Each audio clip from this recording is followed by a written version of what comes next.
Hello guys, আসসালামু আলাইকুম। আবারও চলে আসলাম আপনাদের মাঝে নতুন এক ব্লগ ভিডিও নিয়ে।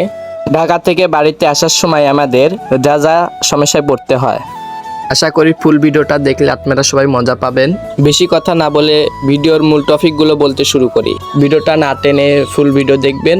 ঈদের সময় কি কি আমাদের ঝামেলা হতে হয় এগুলো আমরা সবকিছু সমাধান করব এই ভিডিওর মাধ্যমে। লিফট থেকে নেমে গেলাম, আর আমি যেখানে ছিলাম সেটা হচ্ছে Dhanmondi 4 number road, royal buffet restaurant.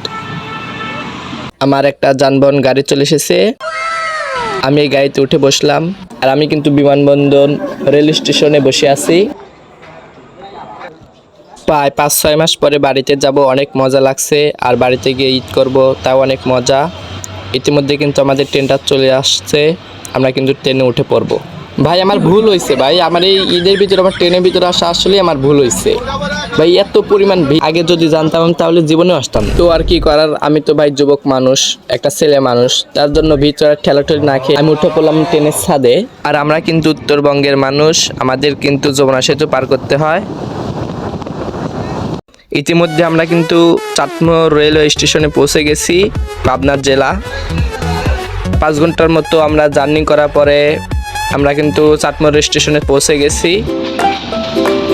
ট্রেনটা চলে গেলে আমরা ওই পারে চলে যাব বাড়িতে যাওয়ার উদ্দেশ্যে। মন আর মানছে না, তাড়াতাড়ি ড্রাইভার মশাইকে বললাম যে তাড়াতাড়ি গাড়িটা চালু করো। বাড়িতে যাওয়ার কিছু আগ মুহূর্ত আমাদের তেল পাম্প দেখতে হয় এরকম নীরব এলাকায়। তো অবশেষে আমাদের গ্রামের বাজারে চলে আসলাম। প্রায় এখান থেকে 2 মিনিট হাঁটলে কারে আমাদের বাড়িতে চলে যাব।